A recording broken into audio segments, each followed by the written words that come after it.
Smart Sound.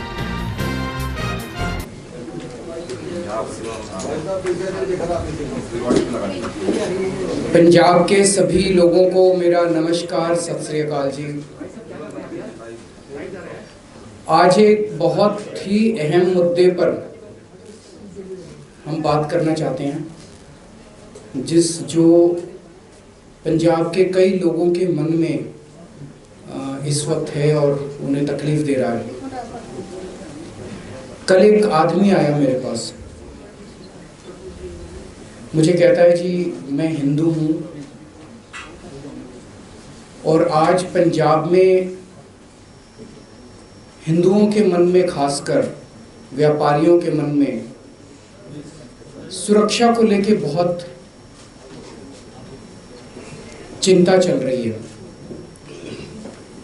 Punjab एक बहुत ही बुरे आतंकवाद के दौर से गुजरा है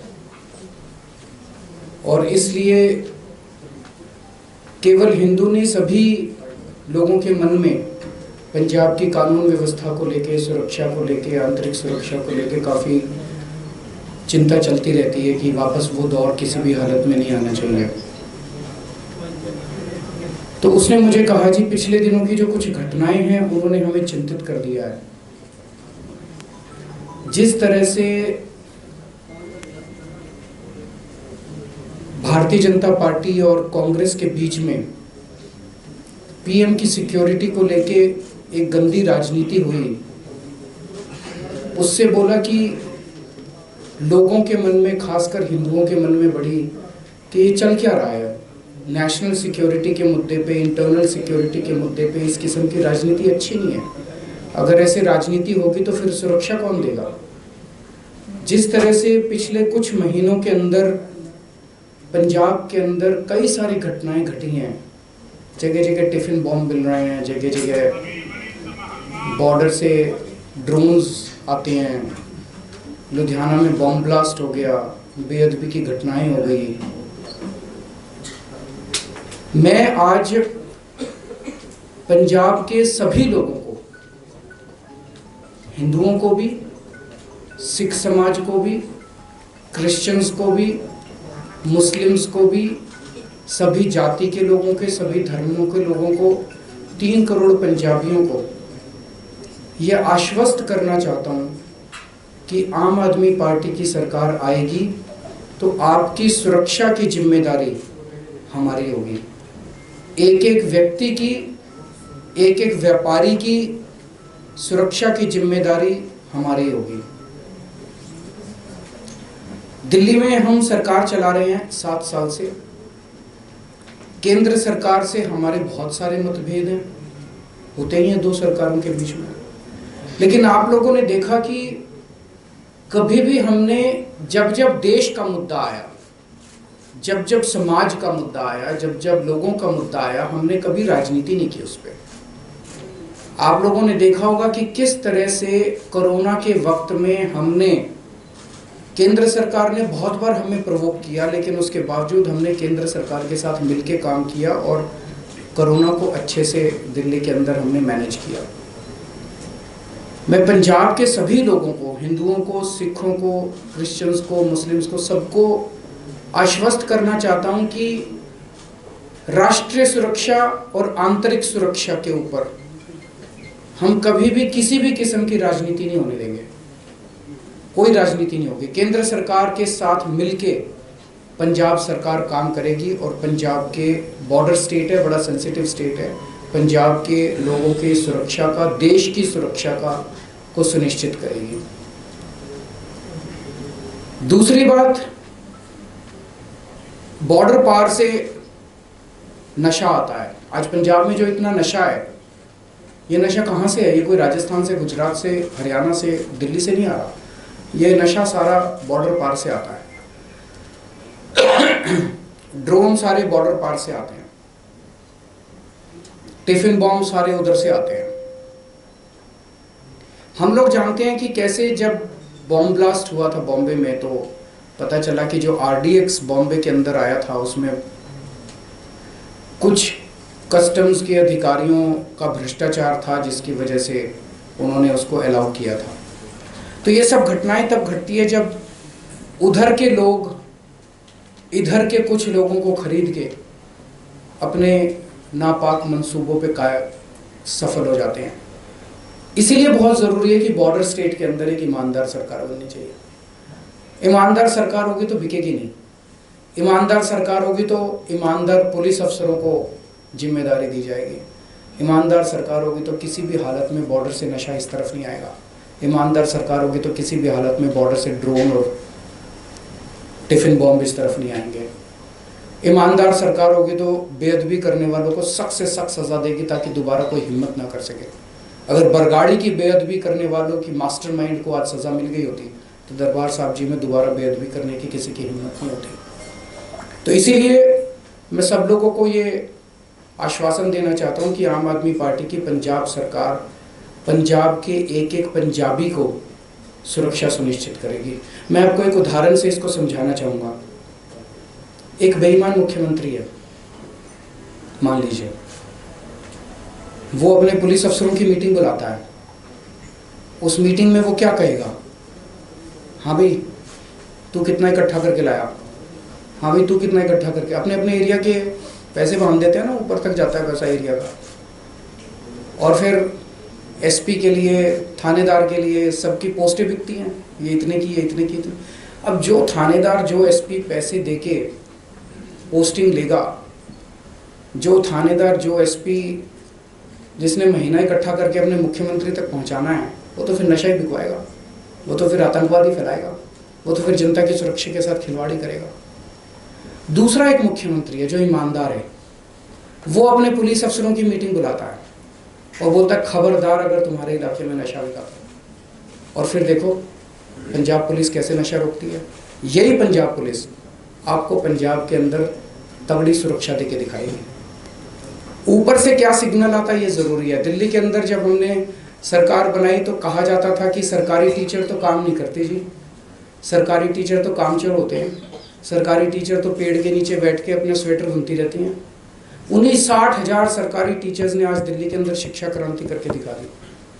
यही पंजाब पुलिस, जब उनको ठीक सिग्नल मिलेगा, जब ईमानदार पुलिस अफसरों को ठीक अच्छी पोस्टिंग मिलेगी, यही पंजाब पुलिस आपको अच्छी सुरक्षा देके दिखाएगी।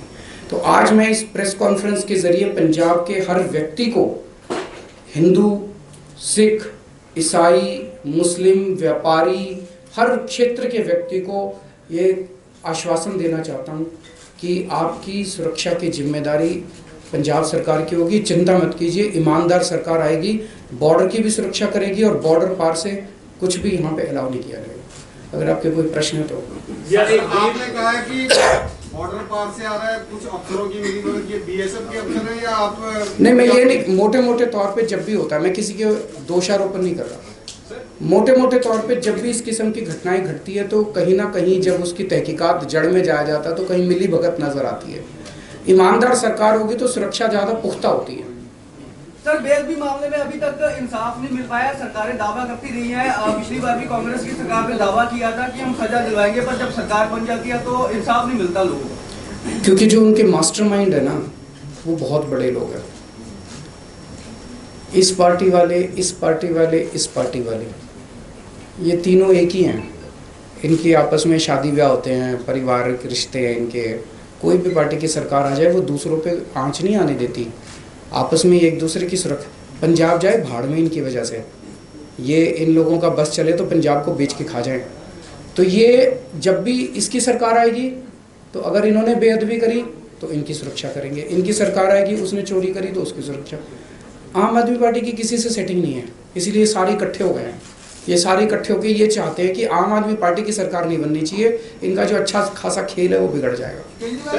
सर, अमित शाह जी आए थे, उन्होंने कहा था कि अगर केजरीवाल जी आएंगे तो टेररिस्ट रिवाइवल हो जाएगा पंजाब में। उन्होंने पिछली बार का एग्जाम्पल भी दिया था कि पिछली बार जब इलेक्शन थे उससे पहले केजरीवाल जी प्रो खालिस्तानी के घर में रुके। क्या कहना चाहते हैं सर? गृह मंत्री ऐसी बात सीधे सीधे आप पे कहें, ये बड़े दुख की बात है। प्रधानमंत्री जी लोकसभा में झूठ बोलते हैं, प्रधानमंत्री जी यहाँ के झूठ बोलते हैं, गृह मंत्री जी उलट सुलट आरोप लगाते हैं। ये शो, इसीलिए मैंने कहा बीजेपी और कांग्रेस आंतरिक सुरक्षा के साथ खिलवाड़ कर रहे हैं और उसके ऊपर राजनीति कर रहे हैं। देश की सुरक्षा और आंतरिक सुरक्षा के ऊपर राजनीति नहीं होनी चाहिए। केजरीवाल जी ये कह रहे हैं कि अगर केजरीवाल की सरकार बनती है तो एसवाईएल का पानी वो दिल्ली में ले जाएंगे, पानी ले जाएंगे दिल्ली में, वो ये कह के वोट बैंक अपना एसवाईएल पे स्टैंड भी स्पष्ट कर दीजिए सर। सुबह से लेके शाम तक वो लोग केवल और केवल बेतुके हमारे ऊपर आरोप लगाते हैं।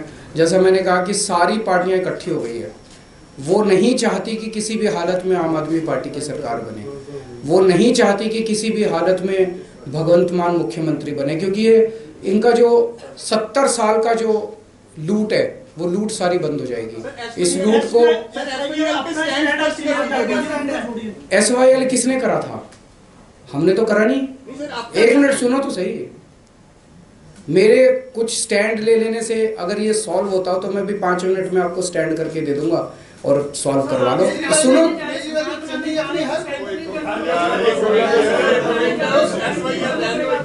यार, मेरे को बोलने दोगे तभी तो कुछ बोलूंगा, आप बीच में मेरे को रोकोगे तो कैसे बोलूंगा? आप ये किसने करा है? ये एसवाईएल बनाना किसने शुरू किया था? नहीं सर, किसी ने भी शुरू किया हुआ। अरे यार मेरे को ड्रग्स भी पहले हो गया, आप खत्म करेंगे, प्रॉब्लम तो आपने नहीं चढ़ी थी। Similar is the case here. आप मेरे को बोलने देंगे या आप ही अगर बोलना है तो फिर आप लिख लो जो मर्जी लिखना है। अगर आप मेरे को बीच में काटेंगे तो फिर मैं नहीं बोलने वाला। आप बोल लो आपने जो बोलना है। अगर आप मेरे को बोलने देंगे तो मैं बोलूंगा और मैं अपने हिसाब से बोलूंगा, चाहे मेरे को 1 घंटा बोलना पड़े। आप बीच में मेरे को डिस्टर्ब नहीं कर सकते। आपको हो सकता है मेरा जवाब पसंद नहीं आए, लेकिन मैं आपके लिए नहीं बोल रहा, मैं जनता के लिए बोल रहा हूँ। और आपकी जिम्मेदारी है जो मैं बोलूँ उसको जनता तक पहुँचाएं। जनता को पसंद आए ना आए वो उनकी मर्जी है। एसवाईएल शुरू किसने किया था? इन्हीं लोगों ने किया था। बताते हैं कि जब शुरू हुआ था तो फलाने फलाने लोगों को गुड़गांव में फलानी जगह बदले में ज़मीनें भी मिली थी। तो इन दोनों पार्टी के लोगों ने मिलके इसकी शुरुआत करी थी। और उसके बाद जब ये मामला पॉलिटिकली सेंसिटिव बनता गया, कई सारे ऐसे मौके आए। यहाँ पे कैप्टन साहब की सरकार थी, ऊपर कांग्रेस की सरकार थी, यहाँ पे अकाली भाजपा की सरकार थी, हरियाणा में बीजेपी की सरकार थी, सेंटर में बीजेपी की सरकार थी। इन्होंने सॉल्व क्यों नहीं किया? ये आके हरियाणा में कुछ और बोलते हैं, पंजाब के अंदर कुछ और बोलते हैं, केंद्र के अंदर कुछ और बोलते हैं, सुप्रीम कोर्ट के अंदर कुछ और बोलते हैं। ये सॉल्व करना नहीं चाहते। ये एक ऐसा मुद्दा नहीं है जिसके ऊपर कि केजरीवाल ने ये स्टैंड बोल दिया तो ये समस्या का समाधान हो गया, फलाने ने ये स्टैंड बोल दिया तो ये समस्या का समाधान हो गया। मेरा अपना मानना है कि पंजाब के जो भी अधिकार हैं, पंजाब का जो भी हक है, वो किसी भी हालत में वो हक मरना नहीं चाहिए। उसको हम सुनिश्चित करेंगे कि पंजाब का जो भी हक है वो हक मरेगा नहीं। ये इस समस्या का समाधान या तो कोर्ट में और या मिल बैठ के, सब लोगों को मिल बैठ के इसका समाधान लेना पड़ेगा। इसके ऊपर भी राजनीति नहीं होनी चाहिए। राजनीति करने से केवल हर चुनाव के पहले एसवाईएल पे क्या स्टैंड है जी, एसवाईएल पे क्या स्टैंड है जी, ये स्टैंड ले लेने से आप हरियाणा में जाके पूछ लो खट्टर का क्या स्टैंड है और यहाँ पे पूछ लो बीजेपी का क्या स्टैंड है। आप कांग्रेस से पूछो कि हरियाणा में क्या स्टैंड है और कांग्रेस से पूछो कि पंजाब में क्या स्टैंड है। ये स्टैंड से समस्या का समाधान हुआ है आज तक? हमें समस्या का समाधान करना है कि स्टैंड लेने हैं। केवल और केवल राजनीति हो रही है इस मुद्दे के ऊपर। राजनीति से ना तो हरियाणा का फायदा हो रहा और ना पंजाब का फायदा हो रहा। वो मैंने सुना कल सुखबीर बादल कहते हैं कि केजरीवाल ने सुप्रीम कोर्ट में याचिका की है कि पंजाब का पानी सारा दिल्ली ले जाऊंगा मैं। अरे तुम्हारी तरह मैं पंजाब का खजाना लूट के अपने घर और सुखविला नहीं बनाता। केजरीवाल ईमानदार आदमी है। ऐसा कोई हो सकता है कि कोई पीआईएल हो सकती है कि पंजाब का पानी दिल्ली को दे दो जी? कुछ भी बोल देते हैं। दिमाग खराब हो गया इन लोगों का।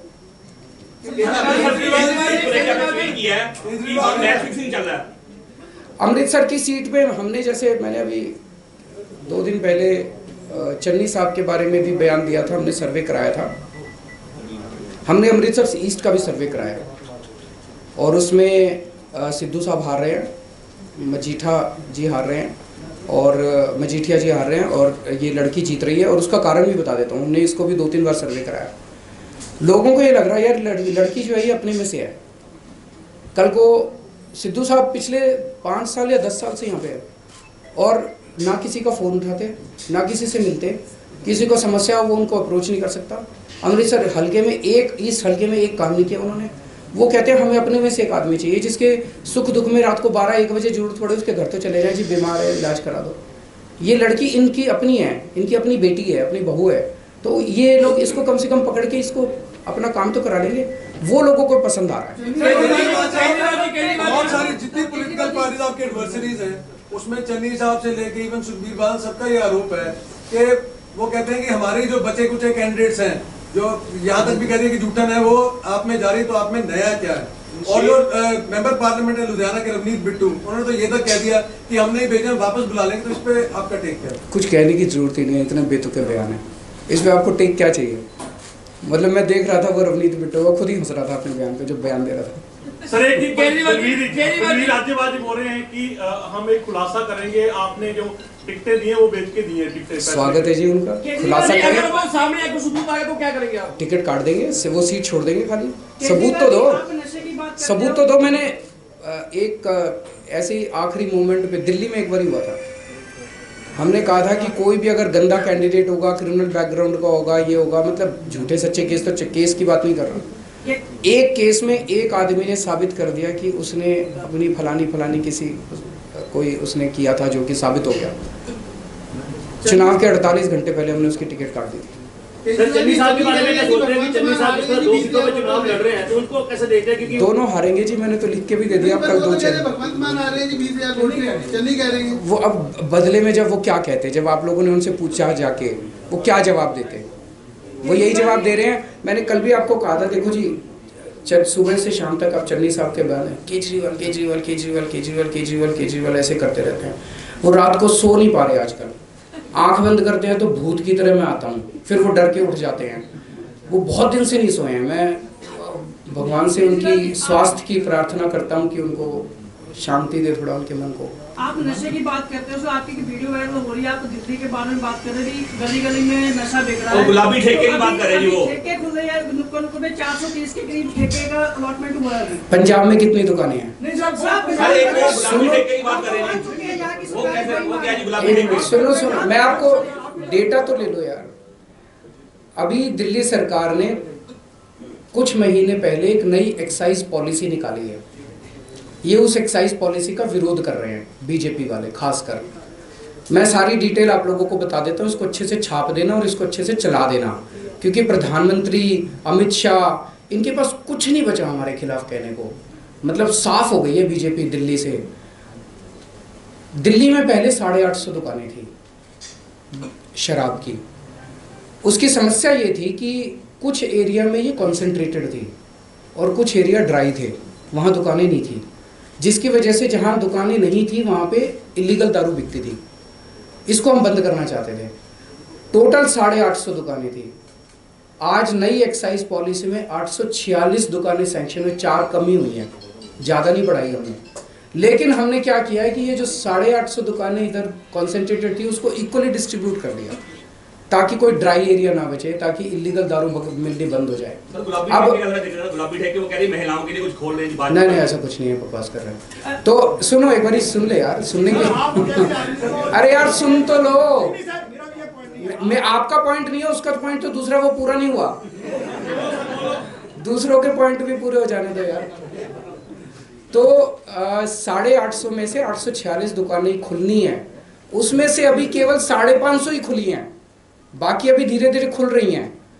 ये पूरी कोशिश कर चुके, स्मृति ईरानी आ चुकी दिल्ली में, इनके बड़े बड़े प्रधानमंत्री जी इस पे बोल चुके। जनता से इनको दिल्ली में समर्थन ही नहीं मिल रहा। 1 मिनट सुन तो जाओ यार, सुन तो लो यार मेरे को। तो इनको कोई जनता का समर्थन ही नहीं मिल रहा। इतने बड़े बड़े अगर देश का प्रधानमंत्री, देश का गृह मंत्री, स्मृति ईरानी जैसे लोग अगर वहाँ पे वर्चुअल रैली करी, कहते हैं विशाल रैली, वर्चुअल रैली, जनता में 4 आदमी इनकी बात नहीं सुन रहे।